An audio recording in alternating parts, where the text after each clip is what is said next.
Unmute and share the screen. All right, good. So the class doesn't officially start for 10 minutes. When there is dead time like this, I like to talk about the news. So I reckon I'll do that. It looks like everything's working. Maybe I can do something better with these lights. There should be little lights. Oh, there's little lights. Good. All right. So the news.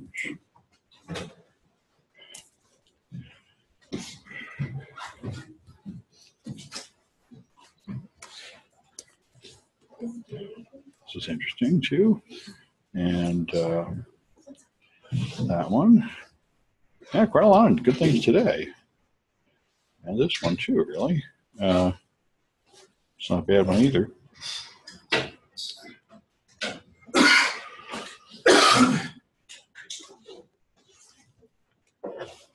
So here's a few fun things. Various people get hacked despite their security measures. Matthew Prince got hacked right through two-factor authentication about 2 years ago. They had a Cloudflare. And this guy, John Biggs, got hacked.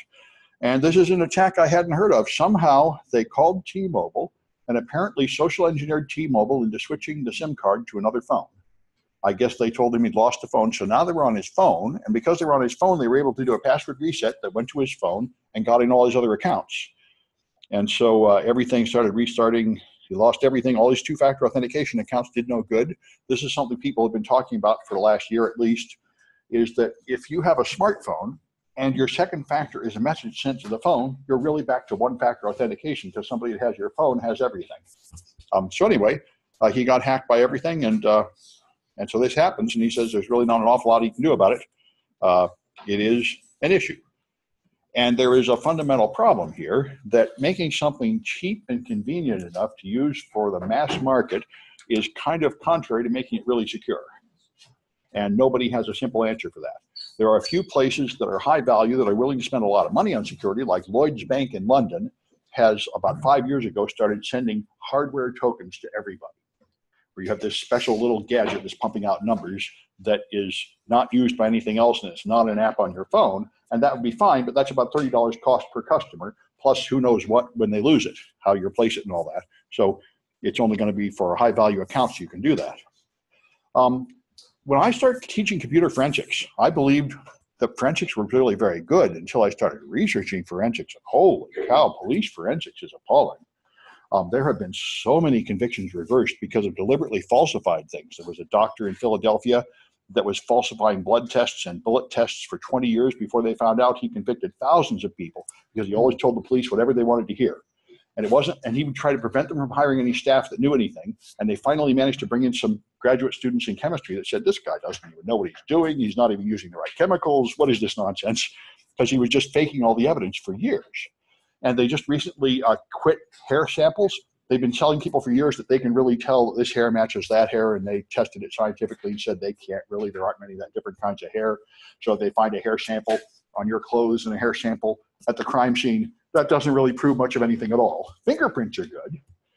But I think there's even a problem with those bullet marks that come out of the gun. I think those things turned out to be a lot less reliable than they expected. So this is a new thing. The police are now being forced to wear body cams, so they turn them off because they don't want their conduct to be examined by higher authorities, and the unions are very much with them on this. But the Baltimore cops have a new fun trick. They then reenact their search of the vehicle later and call that the cam. And they actually went all the way to trial, and they were playing the video, and then they asked the cop, and he said, well, no, that's not a video of me actually searching the car. That's a reenactment I did later. So it doesn't prove that he had probable cause to search the car, and this is the third time in Baltimore it's happened, where cops have been faking the evidence. And of course, when it hit courts, the lawyers say, what is this nonsense? You can't convict people on fake reenactments. So it's a disturbing thing. There's another thing I heard about, I think in Atlanta, they forced the police to start wearing body cams, and suddenly one particular kind of crime dropped to zero. There was a huge crime called run and drop, where the perp runs away and they drop their drugs. And suddenly, and obviously the police were just planting those drugs all the time, because as soon as they had cameras, that crime didn't happen anymore. Because that's an obvious thing. You throw drugs on the ground, you say, that guy dropped the drugs. So, you know, I used to think that all the perps in jail that say they're innocent were just lying, but I'm afraid a lot of them really are innocent. Like, I thought it was only 1%, but I'm afraid it's more like 20% of the guys in jail really are right that they didn't do it and they got framed.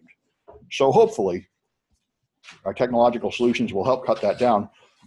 So here was, the Justice Department demanded the complete server records of an anti-Trump site for some unclear reason, and when the site refused, they dropped the request. So that's somewhat encouraging. You would like to think that they can't just demand that, and apparently this one was stopped.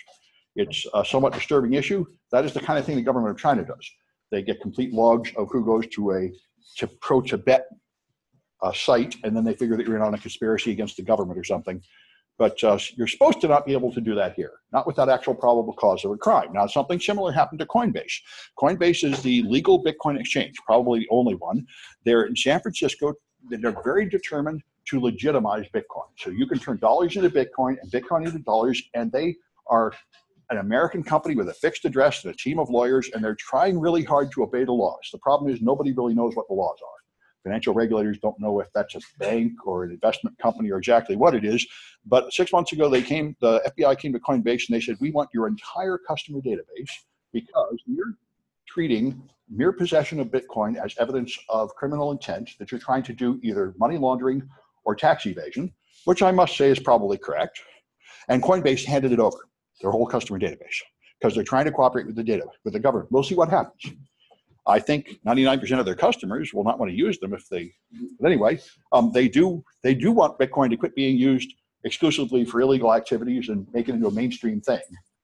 And we'll see how well that goes. Verizon is going to start throttling video. They've been doing it for about a week and people have been catching them, and they've been doing usual stuff, lying and saying they aren't, but now everyone says they're really going to do it.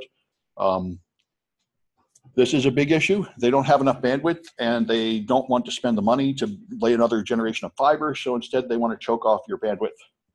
And of course, what they've done in the past, I think Comcast did this a lot, was block BitTorrent and then block rival video services, but not block the one that they're getting money from.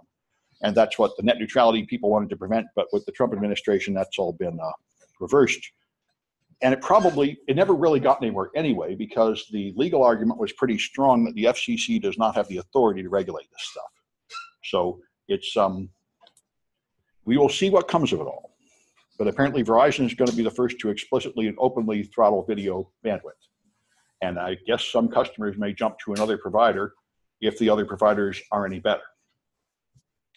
So this one is pretty fun. You send email, it's HTML email, you include cascading style sheets from another server in the email, and now you can change the content of the email after it's sent by changing what's on that page. So you can send email that changes because you're not looking at just a static document you received, you're loading a web page which loads external content. So it's an interesting idea, and it will make it possible, I'm sure, to do a lot of nasty things. One simple thing that's really obvious is send a spam email with like malware links, but it doesn't have those links when it passes through the email filter. It just grows those links later after passing through filtering. And I bet there are a lot of other clever things you can do. Yeah. So the Hillary Clinton dude, Paul Colometta or something, he worked for Flat Networks. They do IT for Secretary Clinton. And then he was on Reddit asking how to strip out, to and from headers for very important VIPs.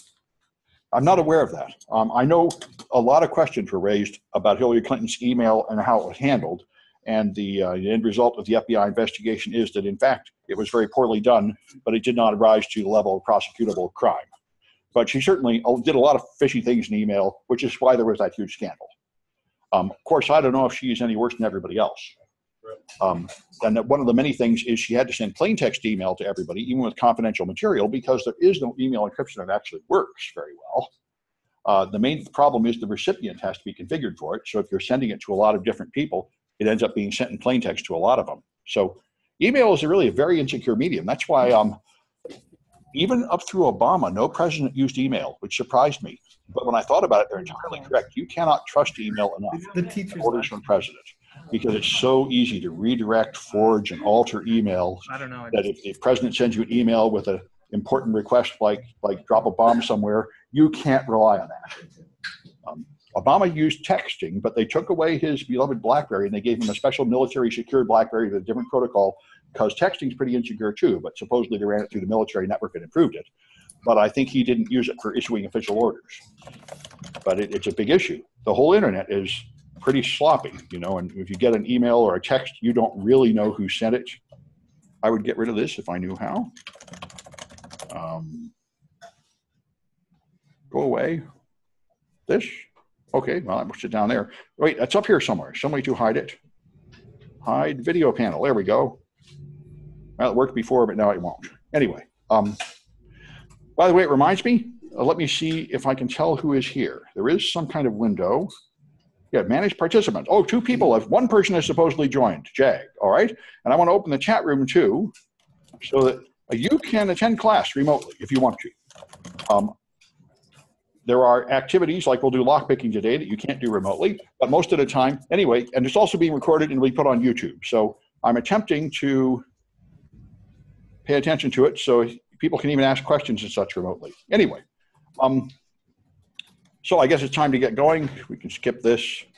Let me get to the official page and let's get this stuff out of the way. All right, and let me hand out the paper. This is the only time you will use this low-tech stuff. All right. So this is ethical hacking and network defense. You are learning how to take over computers, Windows and Linux and phones and all those things with the network attacks and other attacks. There's a textbook here, which the students like. Now in its second or third edition. One of the irritating things about the textbook is the new version costs a lot of money, like 60 to 80 bucks. Last semester it was $200 or $300. You can get the older edition if you like. And I can speak authoritatively. I'm a technical editor on the new edition. And I can tell you authoritatively that it's not worth it. The old edition is fine. All the changes are very minor. Yeah.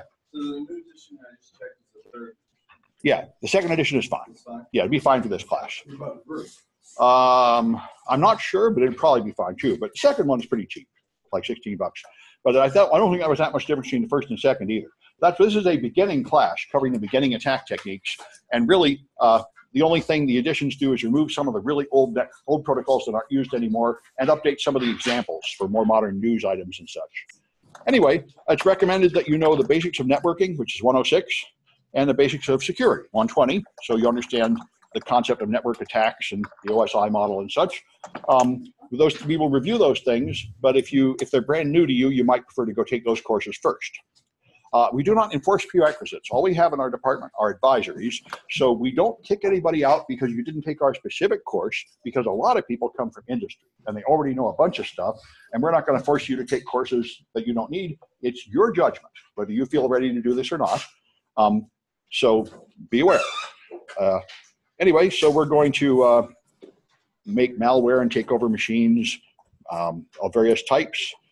And we will do ethical hacking. The only difference between unethical hacking and ethical hacking is the ethical hacker does it with the permission of the target. So you attack your own system to learn how it works, or you get a contract from a company to do a penetration test, and they give you permission to hack them within certain prescribed limits.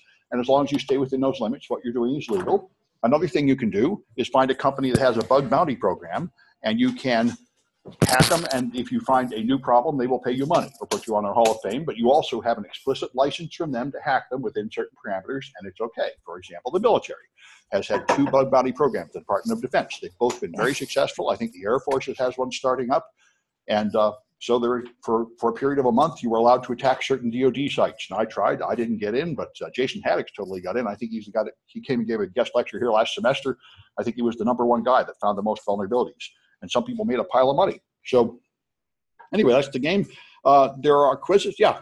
Quick question. I want to ask this. I know how serious you take ethics and international law. And I had gone out with a person who she said she worked for the Department of Defense, and she started talking about hacking, and she said, look, we only hire people from prison. We only hire people from prison. Only hire people from prison. In the military, she said that? She had a special plan from the department. She's a Stanford graduate. I really didn't believe what she was saying. No, I said I have a really hard time believing what you're saying. Yeah, I have a hard time. I've never heard anybody say that. Now, I've heard some people claim that they won't hire any criminals at all. Kaspersky has that policy. Most companies don't have a policy that's strict. They'll hire some criminals if they've reformed, but I've never heard anybody hire only criminals. I suppose it would happen, but not the U.S. military. I think quite the opposite. I think they would pretty much want you to have your nose clean, but I'm not in the military. I can't speak authoritatively, but I certainly know. Yeah. Well, it is a problem, and you're going to have to overcome it. Certainly, it lowers your career options a lot if you have a criminal conviction. So I highly recommend obeying the law.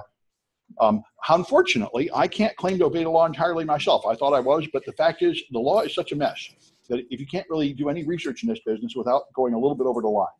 And I went to DEF CON and we met with the Department of Defense and the Department of Justice was there and lawyers were talking about this. And the representative of the Department of Justice said, look, we know that everything you do is technically illegal, but you can trust us. We'll use prosecutorial discretion and only prosecute the bad guys. So that's not very nice, but that's the way it is.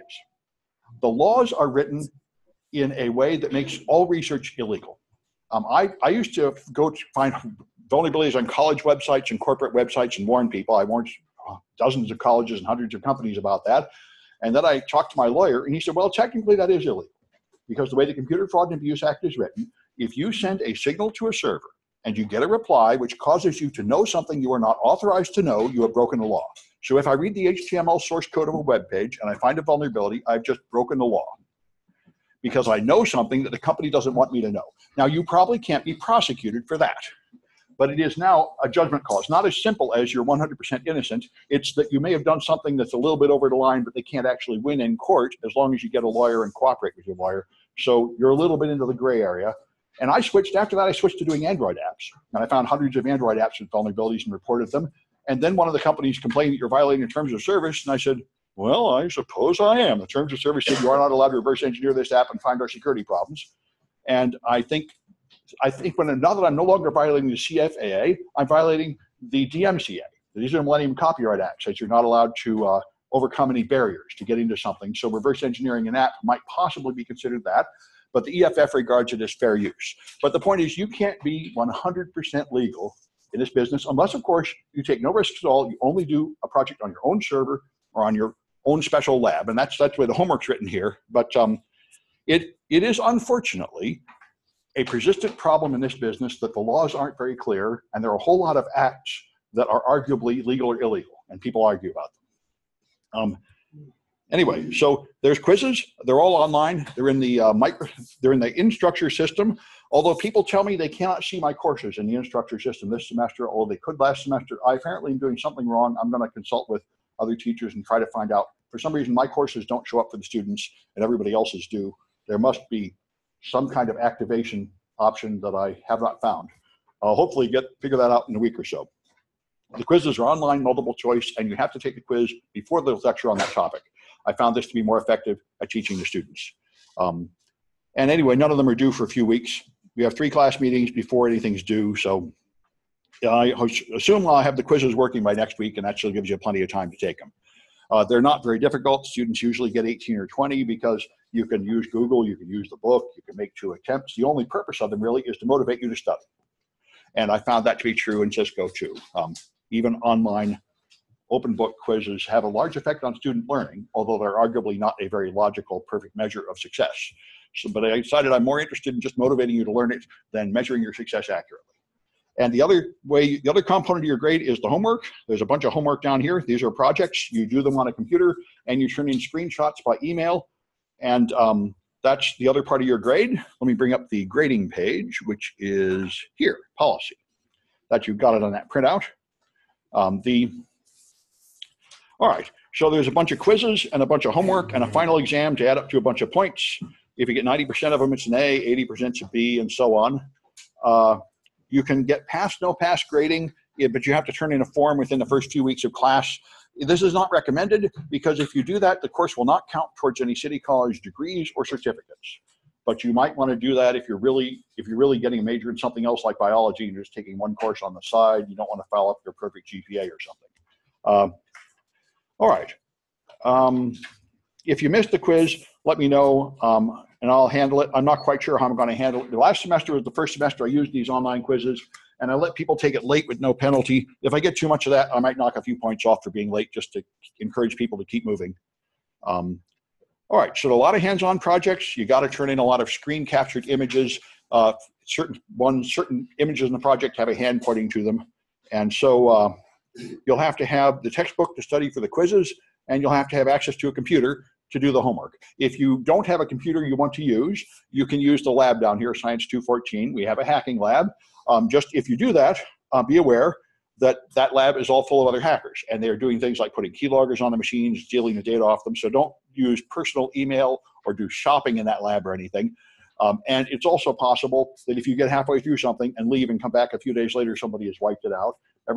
Every semester, I think, without fail, somebody has gotten confused and wiped out like 5 or 6 machines in there because they do something horrible and then they try the next one and the next one and the next one. Somebody every semester does that.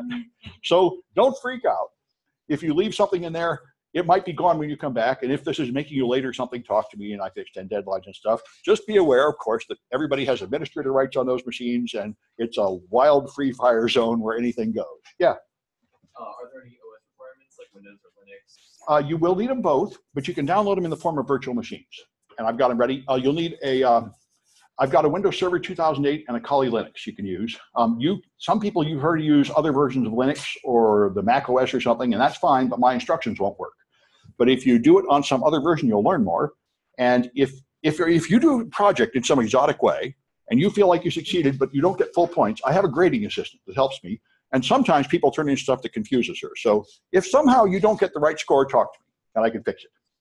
If you do it the expected way and produce the expected image, she's fine. But people turn in a lot of strange stuff in this class, and that's fine. Hackers are an unruly bunch, and they're often doing something exotic and interesting. But my grader expects to see just the official kind of image that I saw. So if people copy other people's homework or cheat or commit crimes, they'll get thrown out of the class, and that'll be the least of your problems. But anyway, remember, you're learning a dangerous skill here. This is like being a cop and wearing a gun.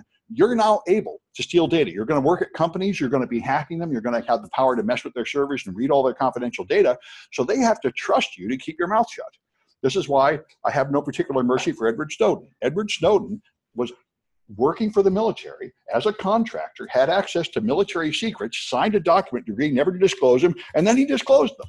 Then he fled to Russia, and I have to agree with his lawyer. His lawyer said, my advice to you, kid, is stay in Russia forever. Mary Anna Chapman, don't ever come back, because I don't want the job of defending you, because you signed a contract saying you weren't going to spill the beans, and then you spilled the beans, and I don't know what you think I'm going to do for you now.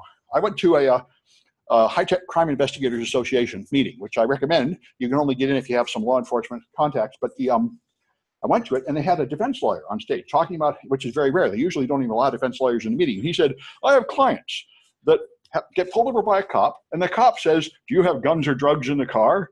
And they say no. And then he says, can I search the car? And they say yes. And they do have guns or drugs in the car. And then they call me, and I'm like, well, what do you think I'm going to do now? Why did you say yes? How am I going to save you after you've dug a hole this deep? And Snowden's lawyer has the same attitude. Anyway, if people are copying each other's homework or something, I take that as a bad sign. If somebody's actually unethical and stupid enough to actually commit crimes, I'd rather not have you in the course learning this stuff. So far, none of my students have ever taken my hacking classes and committed crimes. And if they had done that, it would have shut us all down. So I'm trusting all of you to do the same.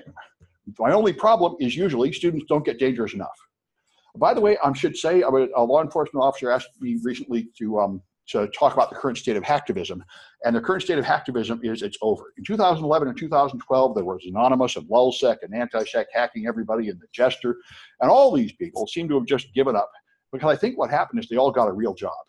And they have something better to do with their time than DDoSing some site for a political statement. And I'm hoping it'll be that way with you too. Get a real job, and then you hopefully don't have to go to something like hacking into somebody's Facebook account. That's punk stuff anyway. Got a question over there? Yeah. So when you say that you're not supposed to break the law, are there certain, like as an EMT, that's my job. As a what? I'm an EMT, and if I see like an abused child, I have to legally report it. Oh, yes. So is there something like that with hacking? That's a very interesting issue, and I'm repeating it for this live stream. The question is, am I obligated to report a crime I see? And I don't think I am. So if you've done something illegal, feel free to talk to me. I am not legally bound to tell anyone. And unless you're doing something horrible like killing somebody, I probably won't be much inclined to. And I know there are an awful lot of shady cases where it's not exactly illegal. And if you're getting in trouble, I have a lawyer. I have a good hacker lawyer I can refer you to who can defend you. There's also the EFF.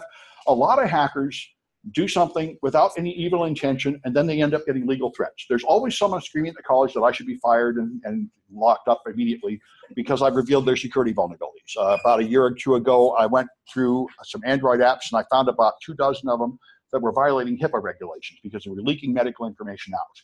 And I published a web page about it, and one of them contacted the college and said, you must take down that page. Our lawyers say we're not covered by HIPAA, so it's perfectly fine for us to get patients sending their medical information in plain text over the internet, which may possibly be true legally, but I felt like they shouldn't be doing it anyway. And so you do need a lawyer in this business, even if you're trying real hard to be good. And a lot of people are doing a pen test or something, and they find something, and then they go further than the company expected them to go, and somebody gets mad. So let me know if anything frustrating like that is happening. Two of my students gave submitted talks to DEF CON this year, the biggest hacker conference, and one of them gave a talk, the other one to the Telefreaks meeting, and they had me meet with the lawyers before the talk to discuss the legal consequences because she found the San Francisco Muni Android app had serious vulnerabilities. And the reason they freaked out is because about 5 years ago, Ron Rivest students at MIT found the Boston subway had similar flaws in their card fare app, and the Boston subway system chose to prosecute people and freeze the talks and threaten them with legal disaster and make a big stink out of it, which, by the way, just makes it much more famous. This is a Streisand effect. You know, if you don't want your secrets leaking out, the worst thing you can possibly do is complain and sue because now it's a federal case. But it often is the case that you do need legal advice, and I can get you legal advice if you need it. Yeah. Was that the meeting case about 4.5 years ago where you put your personal emails and everything? No, this was just a standard vulnerability assessment. They found that the cards could be cloned, you could get free rides, and you could hack into the servers and stuff. They found the usual kind of vulnerabilities in the system, but they told the Boston Metro and they didn't fix it quickly enough. And then after approving their talk, they changed their mind later and said, you can't give the talk. So whenever you have an exciting talk at DEF CON and the lawyers make you cancel it, this makes you world famous. This really annoys everybody. This happens like every couple of years. And then, of course, everybody finds some way to get that talk, and it becomes a huge celebrated case. That's how I got involved in this whole business. There was a Cisco engineer leaked all the Cisco secrets, the vulnerabilities of Cisco routers at DEF CON. And Cisco came in with lawyers and impounded all the disks and told him not to give the talk. So I found the underground copy of the talk, and I said, wow, this is awesome stuff. I got to go to DEF CON. Anyway, you don't have to attend class. You can attend on the live stream. You can view the videos. You can just completely ignore the lecture if you don't like it. Read the book and learn it. It doesn't affect your grade. You don't get points for attendance, and you don't lose points for non-attendance. All the points come from the quizzes and the homework and the final exam. So if you want to do all that and completely ignore physical or virtual attendance, that's fine. Yeah. Question on that? Do you have any guest speakers? Oh, I probably will. I haven't scheduled them yet. Yeah, I do have guest lectures, and they'll appear on my homepage and in the schedule. So you'll find I usually leave a gap in the schedule for them. Yeah, I try to get at least one industry guest lecture each semester to each class, and I highly recommend those. Those have always been very popular, and we've learned a lot from those people. Hey there. So you don't need a student agreement. This is a mistake. I used to make people sign a sort of contract, and I've decided not to bother because I never needed that. If anybody needs any special accommodations for any reason, just let me know, and I will do my best to accommodate them. And Stuart's here. Are you in this class? No. Okay, then maybe I should just stop and let you talk about the Hacking Club. This is a fine time. Go ahead. I think that's what he's here for. Yeah, so how's it going? My name's Stuart, and I'm the president of the Hacking Club.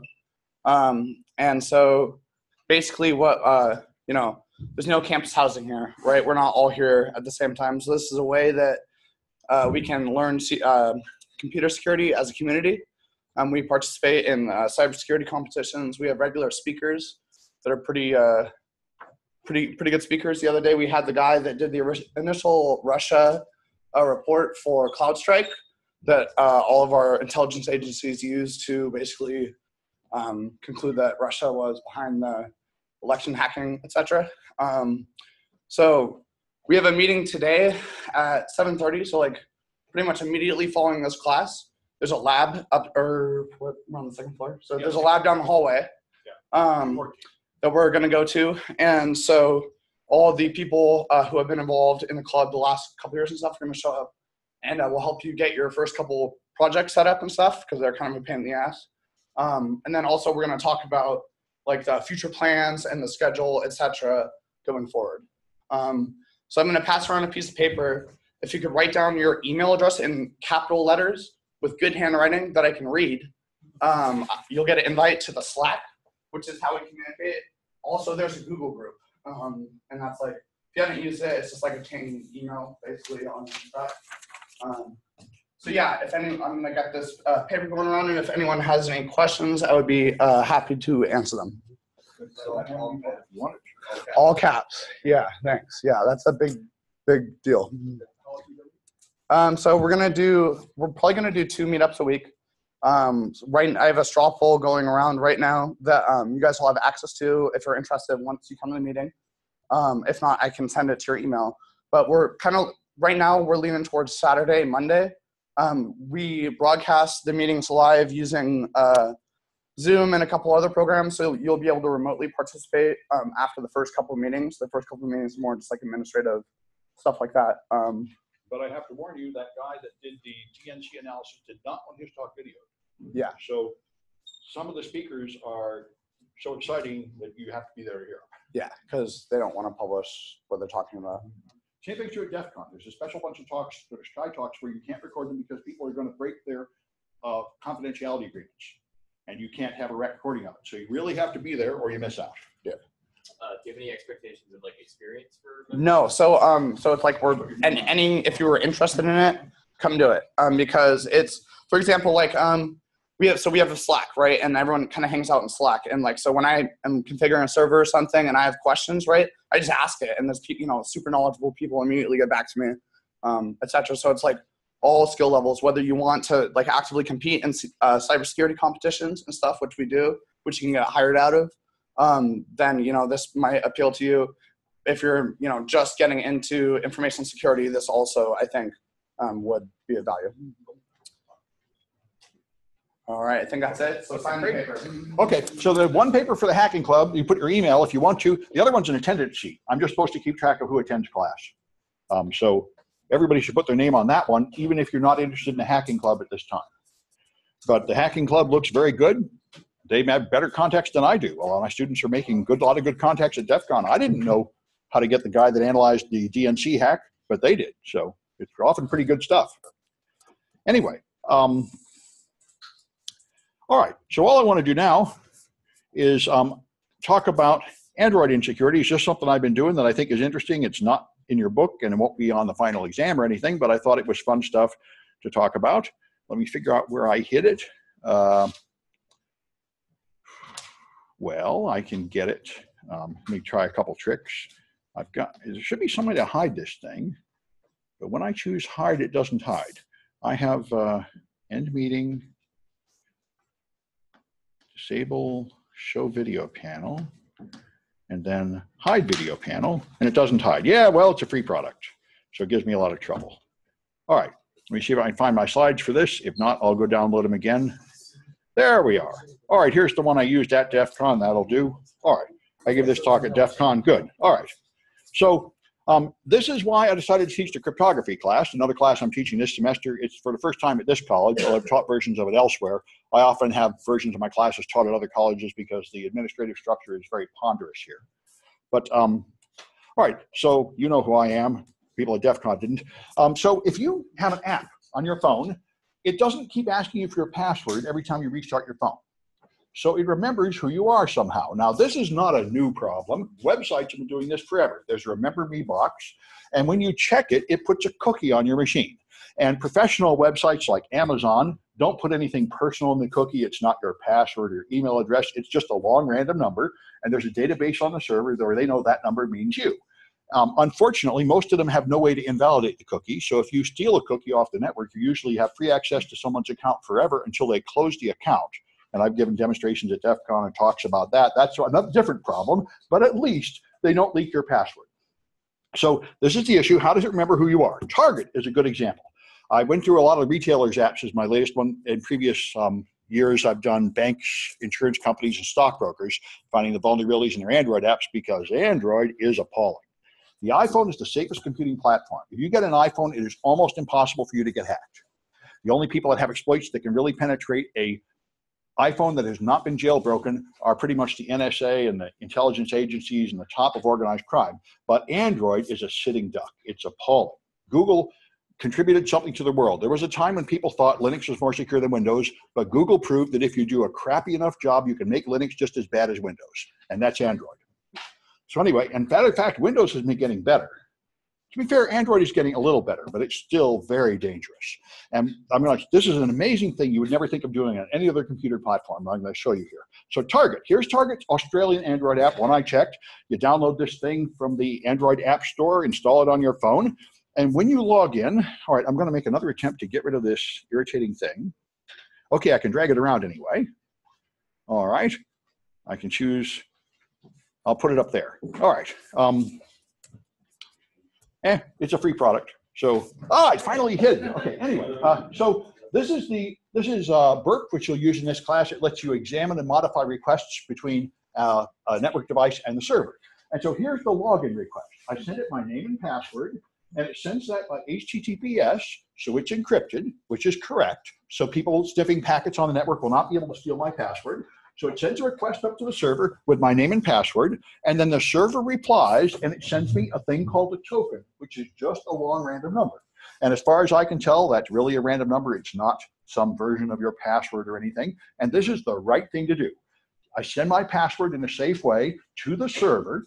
It returns me a token. I stick the token on my phone, and that's all that's on there. That is the right thing to do, and that's what all websites do. They use cookies. For some unknown reason, many real Android apps do not use this safe, intelligent process. I can't imagine why. They've invented a new, stupid process to use instead. And Staples is the first example I found. So I tested them in January. I installed the Staples app.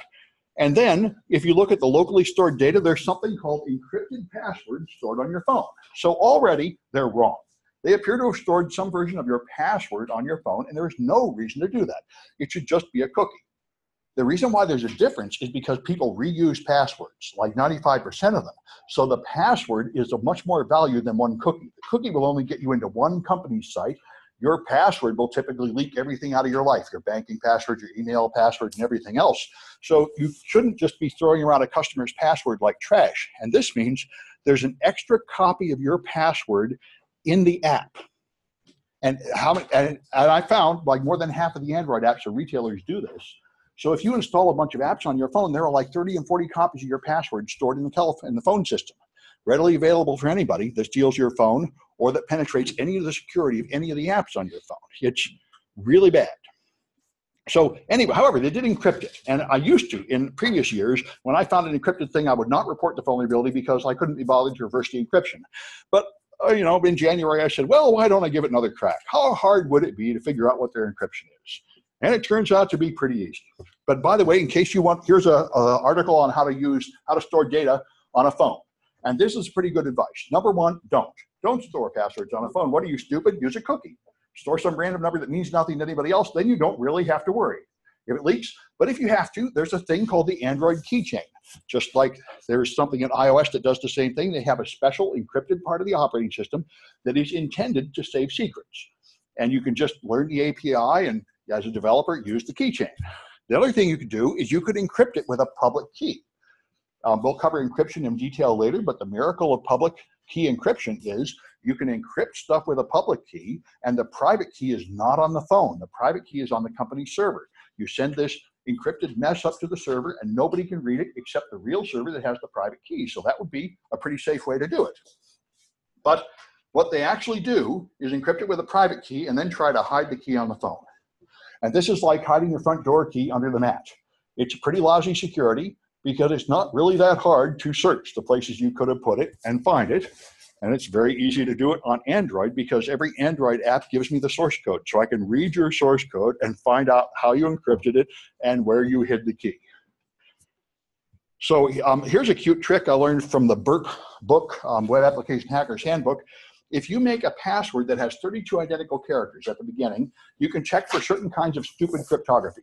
If someone is stupid enough to store an encrypted password on the phone, it makes it very clear that they have no idea what's going on. So they're probably stupid enough to make other obvious amateur mistakes too.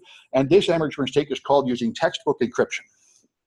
If you use simple encryption, it's in electronic codebook mode, which means that if you have a block of input, you get a block of output, and if you have another block of identical input, you get the identical output. This is a very common mistake made by beginning cryptographers. Microsoft made this mistake twice in their products, and these people made that mistake.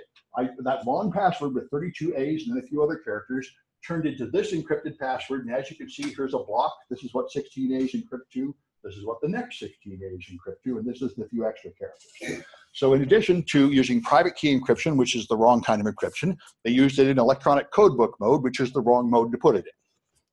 All right, so now it's very easy to extract the source code. Well, Smalley code, which is almost as readable as the Java source code from an Android app. We do it in the Android, in the mobile device hacking class here, which we've not taught this semester, but we teach it frequently. So here's the encrypted password. I can just look for files containing the name password or encrypted and see how they do it. So here it is. This is the module that does the encryption, and it uses a function called M and a function called GU, because the Staples developers have used the standard so-called code obfuscation called, I've forgotten the name of it right now. It's built in. It's the default one. It's completely worthless. It doesn't do anything. It changes the names of some of the modules to things like A and B, but it doesn't change all of them, and it doesn't change the variable names. So I can trivially find the word password in there. So you have made it look to your stupid manager like you have protected the app, but you have not protected the app. It's like a security guard that closes half the doors and goes home. In principle, they can say they've done something resembling closing the doors, but they have not, in fact, made it significantly difficult to defeat their security. So this is what the Staples app uses for the key. It takes the brand of the phone, the device, the model number, the serial number, and the name of the package, and combines it, then adds this thing called extra salt, 3xTRAS_LT, and then it runs it through SHA-1 to hash it, and it takes the first 128 bits, and that's the key. That's how they hid the key on the phone. So the key can be constructed, and I can totally encrypt 16 A's and shows that it produces exactly the binary that is actually stored on the phone. So I found this, and I wrote it up, and I sent it to Staples in January of this year. They sent me an automated response saying, well, we will address your complaint in due course, and they never did anything, and they ignored my follow-up emails. This is what you do in this business. This is where I say you end up with some legal jeopardy. But the standard practice, which seems to be the average thing that ethical researchers do, is you tell them, and when they completely ignore you, which they almost always do, you give them 30 days, and then you go public. And then they can't say you didn't tell them. So I waited until April 13, a couple months. They didn't do anything, so I made them homework. This is what I do to people that don't listen to my notifications. I give them to my students for homework. So I put on YouTube videos of stealing the password off my phone, and then I gave it to my students for homework, and then I made a YouTube video stealing my credit card number from my Staples account, and then I gave my students homework to steal my credit card number from my Staples account, or part of it is all you get, and they still didn't do anything. But then I went to give a talk in Washington, D.C. before policymakers, and mysteriously they patched it before that talk. They patched it with a very weak patch, but they did do something so that that exact attack stopped working. So that was, then they sent me a letter from their lawyer saying I'm violating terms of service for reverse engineering their app, and they would like me to take down those videos. And my lawyer said, you don't have to take down the videos. So I didn't. But like I say, even if you're trying real hard to be a good guy, there's some legal fights that come up in this business. Yeah, there's the homework, stealing my credit card number from my Staples app, and the YouTube videos that show people how to do it. All right, so what they did was they put a root detection script so that if you run it in a rooted Android device, it will not run the app or won't store your password. So all you have to do is unroot the device, run the app, and then root it and see if it's still there. But I didn't find an easy way to do that yet. I haven't been motivated to go test it again. This is also what you almost always find. 99% of companies will completely ignore the warning, and almost all the ones that patch it will, in fact, not fix the problem. They will just put the smallest possible patch, and then you have to test it again and go back and forth several times, except for companies that have gotten over this immature stage, like Microsoft and Apple and Google and the Department of Defense, and an ever-increasing number of companies that have actually gotten over being idiots and trying to ignore their problems and accepted that security matters and you really have to dedicate resources and have an intelligent security team and treat researchers with some respect and actually fix the problems. But most companies have to go through about 10 years of lying and covering up their problems before they admit they really have to pay what it costs to fix them. Anyway, yeah, this is what you get. We have patched the vulnerability you reported. This is the kind of patch you get. So I went and looked. Plain text password storage, that's McDonald's, Ace Hardware, and Menards. They just store it right there in plain text. There's my password. Here's plain text logins, 7-Eleven and Trader Joe's fan. This is not an official Trader Joe's app, but some third-party app just sends it over the network with no encryption at all. And there it goes, the password being sent up to 7-Eleven. Google Store? Yeah. I don't know about that. Where they put Android apps? Yeah, these are all right from the store. These are the official apps for every company. Yes, Android does not vet the apps in the store effectively, and there's often malware in the store. They're trying to improve their removal of malware, but neither Apple nor Google actually seem to inspect things like this in the app, like whether it stores things in plain text. But iOS encrypts the whole phone, so you can't steal anything off it, and that's very effective if you have the latest versions. Yeah. To route it through Burp Suite, are you doing like an ad hoc connection with your phone, or are you actually like running an emulator? I've done them both. In the simplest thing to do, that question is whether I'm using an emulator or a real device, and you can do them both. And we do them both in the mobile device hacking class. The easiest thing, of course, is to do an emulator and use software redirection, but that's not as accurate as setting up a proxy and using real, and you can do them both. They're both quite easy to do. Anyway, so then a very common problem is broken SSL, and this app deserves special dishonorable mention. So they made me go to this incredibly boring meeting on campus. They taught me garbage I couldn't care less about. So I just went to the back of the room, plugged in my phone, and started testing Android apps. And I tested all the Amazon apps, and the apps from Amazon are pretty good, as you would expect. Amazon are not idiots. They really are serious about stuff, and I couldn't find any significant security problems in any of their apps, which doesn't mean they're perfect. It means they're better than me, which is fine. I only can test for a few simple things with my techniques. But I found an app called Price Tracker for Amazon, which does not come from Amazon, but it does log into your Amazon account and then check the price and tell you when the price of something falls down. So it handles your password. And this sends your password with broken SSL, which means you can connect to a fake Amazon server. The real Amazon server sends an SSL certificate, which is essentially an identity card. And you're supposed to verify that with a trusted third party, and it just doesn't do that. So I can just send them a fake Android certificate, and it will just accept it. This is very common. Something like 10% of Android apps do this, and it's probably even so bad as to be illegal in America. 2 companies have actually been punished by the Federal Trade Commission for doing this. This practice, as opposed to storing your password on the phone, has finally reached the attention of like government regulatory agents. They're saying this is really not right. So this breaks SSL, and I can steal the password. So I sent an email to the developer, like I always do, saying, look, here's my test showing your thing breaks SSL. You really ought to knock it off. And he answered. And he said, yeah, isn't it great? I just added that in the latest version. Do you like it? And I'm like, dude. He said, yeah, you know what was happening? People are getting these weird error messages, like something wrong with the network or something. And I found all you have to do is turn off that encryption junk, and now it's all better. It works great. Listen, if you go in the advanced settings, there's a big page saying don't change anything beyond this page. But if you go past it, they'll find a way to turn it back on. But what would you want to do that for? Then all those error messages will pop up again. And I'm like, dude, you can't turn off an essential security feature and not even tell the customers and leave it that way by default. And he's like, well, I guess I'll fix it. And then he didn't fix it. So he became homework.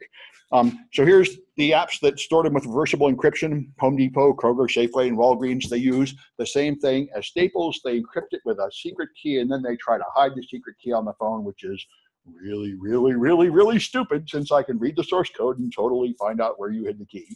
So I was able to write Python scripts that will just totally reverse their stored password on any phone and steal your password. Here's Home Depot, for example. They've got an encrypted password, which is this long mess of base 64. And all you have to do is use Android Debug Bridge, which we cover in the mobile device hacking class. It's not in the projects in this class. Here's how you suck an app off the phone. And then you just look in the app for this thing called encrypted password, and you find something called EncryptionUtil, is the routine that does it. And that EncryptionUtil uses AES for covering these in the cryptography class, although you'll do a little bit of it here. AES is a good encryption routine, and this is how you make a key from a password-based key derivation function. But instead of actually using the user's password, they just use this string, public password. And then they run it through. So they use a deterministic process to determine the key, and it's trivial to deduce. So I wrote a program that will just take the data stored on the phone and reverse it and get your password. It's very easy. All you need is like 3 lines of Python to do this kind of encryption. That's why we'll be using it a lot in the cryptography class. You don't need to write a big program at all. It just takes a few lines of code to do the standard encryption routines, and that's all anybody's using. And by the way, that's all anybody should use. AES and RSA and SHA-1 are good enough for anything, maybe SHA-2 these days, but all you have to do is use them correctly. The problem here is not that the routine isn't good enough. The problem is they used the wrong routine. They used a secret key routine, so now they have a secret key, and then they try to hide the key on the phone, and that's not what you do. Use a secret key routine in a situation where you do not store the data on a device that is going to be stolen. Different kind of situation. So that's the game. Here's what I got from decrypting it, and there's the password, followed by some padding, which is bytes of 8. So there's the complete Python script that will take the data and decrypt it. It really doesn't take more than that, and most of this is just ornaments. The active ingredient is just a few lines here that do the AES and the PBKDF2. It's not very hard at all. So here's Home Depot recovering my password from 3 different runs where I store the password on the phone, and it has something that looks really encrypted and it looks different every time, but it's trivially reversed. It just looks good. Cisco did the same thing. Cisco routers had an encrypted password in their earlier versions that was about 30 characters long and looked great, but you could reverse it like that. It was scrambled, but not in a good way. Here's Kroeger, same thing. I can just, here it shows you the data on your phone, and look at all that long random stuff. It looks secure, but it's not at all. You can just reverse it. The first one I did took maybe a couple days. After that, I could get down to doing about 2 in a day. Some of them took longer because they did something that confused me, but none of them are very hard. And if you take the hacking devices, you'll see it is just like shooting fish in a barrel. Android is appalling. It's like it was 1990 again, and people are writing code for the first time without a thought for security. Because what everybody does is they just hire someone to write their Android app, and they outsource it to some third world country, and they do whatever the cheapest thing is, and all they do is test it to see if it works, and there's no security audit at all, obviously, because this is the most appallingly obvious stuff. Yeah? So Android knowing, oh, sorry. Yeah, no, you're right. Android knowing about this reverse engineering and being able to get passwords, they don't even care about this, or do they know about this? It's interesting. Google, I do not understand Google Store's position on this, but remember, the whole point of Android is it's open source. It's an open platform. Anybody can write an app. So they regard it as not really their business to audit the security of the app, although I was surprised when I found apps in the Google Store that leak out your Google password. I'm surprised they allow that. But they just don't look at it. It's just an automatic process. They run it through a thing called Bowne.